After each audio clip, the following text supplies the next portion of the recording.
There's no need for stretches where you're pushing down on each other or someone's sitting on your legs. I don't know why dancers started doing those, but those are extremely dangerous.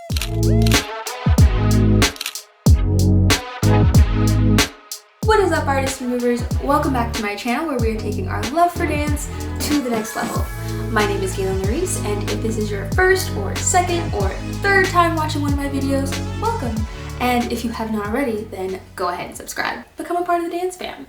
In today's video, I'm going to be talking about improving your turnout. And turnout is one of those really essential aspects of technical dance. And a lot of times when dancers want to improve their turnout, they can honestly go about it in some ways that are detrimental to your joints, more specifically to your knees, which can be incredibly counterintuitive because turnout comes from your hips. If you guys have seen my straightening bent knees video, then you probably remember that I said that every joint's range of motion can be optimized by strengthening and stretching the muscles around that joint. And the joint that we're talking about when concerning turnout is your hips. So in this video, I'm going to talk about different ways that you can target your hips and the muscles around your hip to optimize your natural turnout. So if you're ready for these 5 tips, let's jump into this video.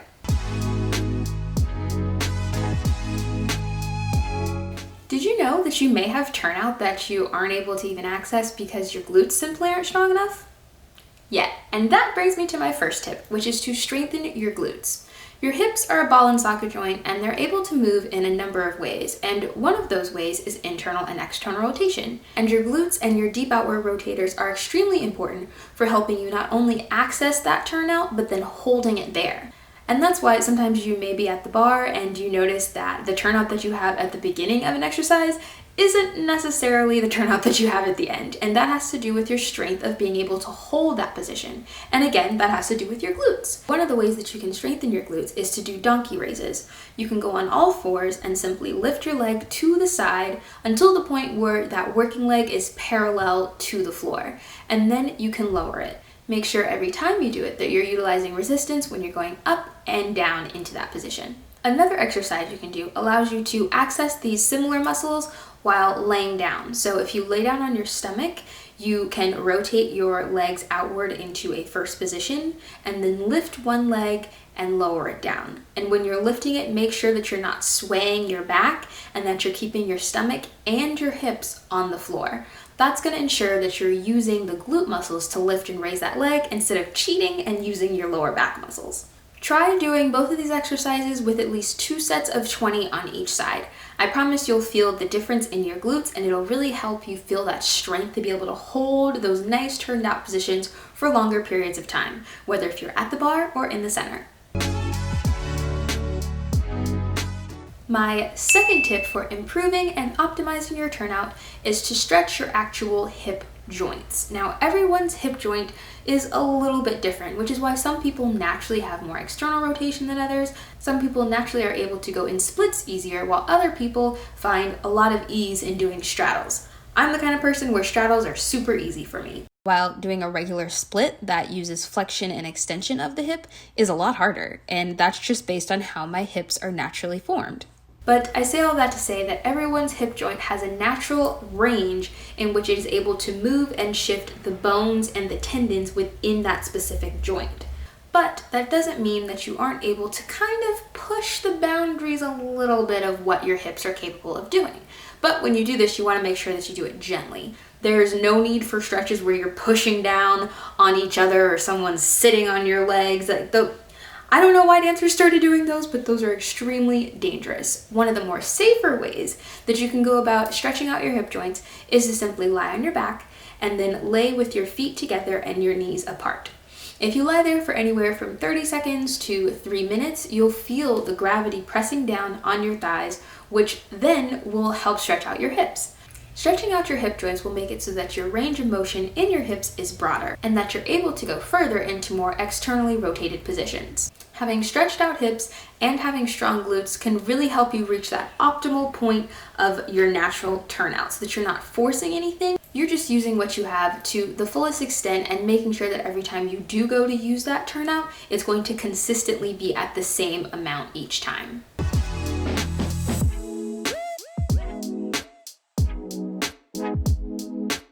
My third tip for improving and optimizing your natural turnout is to strengthen your inner thighs. Your inner thighs are the main muscle group that are going to ensure that you're holding your turnout when your leg is off of the ground. So that applies when your working leg is either developing side or extending forward, or when you're just jumping off of the ground. Your inner thighs make sure that that turned out position is maintained the entire time through the movement. So when you go up and when you land. To strengthen your inner thighs, lie on your side and cross one of your legs over the other. Then use your bottom leg to draw circles with your big toe toward the back wall behind you. This is going to activate those inner thigh muscles and really strengthen them for all of those leaps and extensions that you're going to be doing in the future. This is one of the few exercises I've found that is really good at strictly targeting your inner thighs. Do 3 sets of 15 on each side, and I promise you will feel it afterward.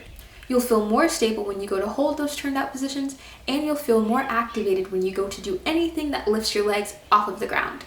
Strengthening your inner thighs will also ensure that you're landing with control, which will help smooth out your transitions and just make your dancing appear more seamless in general. It's the easiest way to not only improve your turnout, but also enhance your dancing.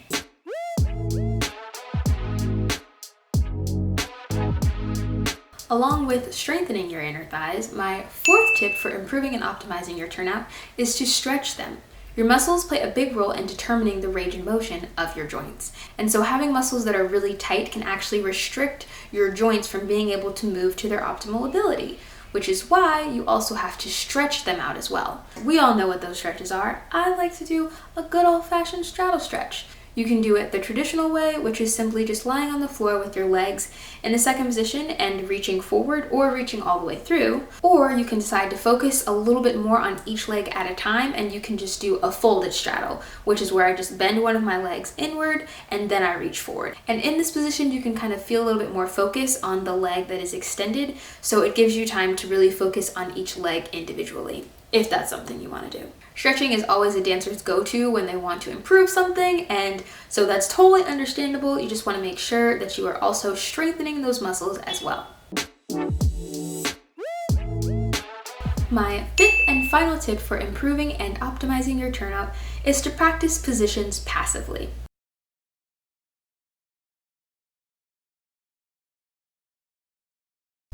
Every position we execute when we dance requires that a specific chain of events occur within our muscle groups. So for example, to do an extension devant, you have to make sure that your abdominals are engaged, that your standing leg is rotated externally, that the hip of your working leg is flexed, and that that knee is extended. These elements all come together to create the kinematic chain for that position. And to be able to automatically go into that position, it takes some time for your body to become accustomed to what that position feels like when it's done correctly. If you take a ballet class, you probably are already practicing this position passively and didn't actually know you were doing it. That's what you're doing when you're taking time out of the class to stretch on the bar. And it's actually something you should be doing a little bit more when you're at home as well, because it plays a huge role in developing that muscle memory. So if you can at home, if you don't have a bar, maybe you have a chair. I like to also go on my balcony and use my balcony as a ballet bar, but whatever works for you, go ahead and lift your leg and put it into the position that you want to stretch, and make sure that your standing leg is rotated externally and in a nice turned out position with a straight knee so that you're practicing the position properly. Allow your hips to relax in that position for 30 seconds to 3 minutes, and you'll feel the way that your muscles and bones kind of shift so that it settles into place. And once it settles into place in that position, that's the position you know you should be aiming to feel every time you go to attempt to execute that movement. And that is it, you guys. Those are my 5 tips for improving and optimizing your turnout. I hope that the biggest takeaway for you is that optimizing your turnout really requires that you do a combination of stretching and strengthening. Stretching out those inner thighs, stretching out those hips, but also strengthening those glutes and strengthening those other muscles that are around your hip as well. If you found this video helpful, then please give it a like and a thumbs up. And if you want to see more of my dance tip videos, then go ahead and subscribe. I post a new video every single weekend, and I would love to have you as a part of my dance fam. I'll see you guys in my next video next weekend. Later.